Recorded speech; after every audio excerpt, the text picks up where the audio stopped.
Hey guys, it's Matty OW. Welcome to my review of the Artisan Hayate Otsu.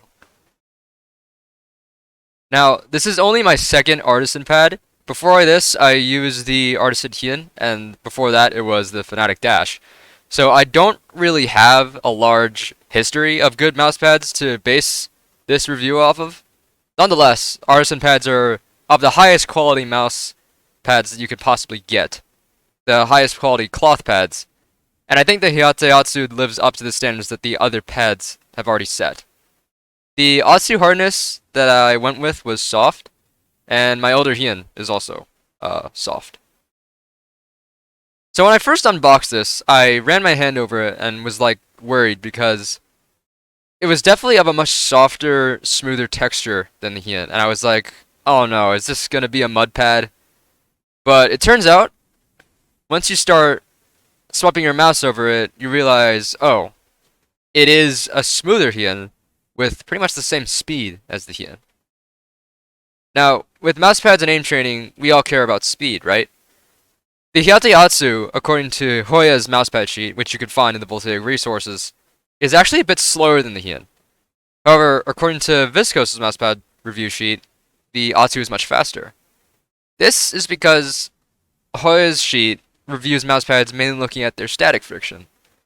The Otsu definitely has a lot more static friction than the Hien. This is the friction that keeps your mouse in place or at rest, meaning that with pads that have a higher static friction, it will take more force to get the mouse moving. In many ways, this leads to the sort of muddy feeling when swiping with the mouse, especially noticeable in static and speed TS scenarios. Some players like it. I, for one, strongly dislike it, which is why I'm never going back to the Fnatic Dash. The Otsu is slightly more muddy than the Hien, but it is nowhere near as muddy as some older cloth pads that I have used. Artisan does a really good job managing humidity with their pads and keeping the glide relatively swift and clean.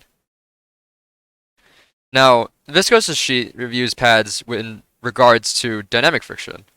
Dynamic friction opposes the movement of the mouse while it is in motion. The Otsu definitely feels a lot more free and smooth when you're playing scenarios like smooth and reactive tracking, and especially in dynamic clicking, which is where I do believe this pad really shines. It has the slightly higher static friction to allow for more control on individual targets and flicking, but lesser dynamic friction to allow for swift transitions between targets. Here are some VODs of me playing with the Otsu. As I use this pad, I did find that it does not do as well as the Hien for tracking scenarios. Yes, it does feel smoother. Yes, it is technically faster while the mouse is in motion. But pads that have a relatively low static friction tend to make tracking scenarios a lot easier, which is why I find myself performing a lot better in scenarios like Ground Plaza or LDDH on my Hien. Overall, the texture is the main thing that I love about this pad. Coming from the Hien, which has a rather rough texture, which is something you could definitely feel under the mouse as you're moving, especially when doing wide angle flicks. The Otsu is a breath of fresh air. My only real criticism has to do with its higher static friction and how it affects me in the trainer. There are people who say that the Otsu is faster, and then there are people who say that the Otsu is slower. But I think these mixed opinions just come from what we're measuring by. Are we talking about static friction or dynamic friction?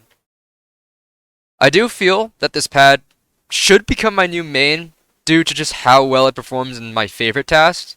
However, being an all-rounded trainer, I may have to do some more searching around or experimenting to see if there is an Artisan pad or any other pad that satisfies my need for speed while also maintaining a good degree of control. Odds are my next Artisan pad review will probably feature the Raiden sometime later on, which is the last Artisan pad that I have plans to try out. Some concluding remarks. This pad is amazing. It definitely is a step up from the Hien in many ways, except for the slightly higher required force to get the mouse moving. The texture is silky smooth. You won't feel it as much as the Hien. Even on my old G Pro Wireless, which has extremely scratched up hyperglides, I can't feel the texture as badly as with the Hien. This thing turns you into a monster in dynamic clicking. Fusa was right. And I look forward to hitting many new high scores with this pad in the future. This concludes my review. I hope you guys enjoyed. Like the video and subscribe. Follow my Twitch at twitch.tv/MattyOW. And I'll see you guys in the next video or aim VOD. As always, happy dot clicking.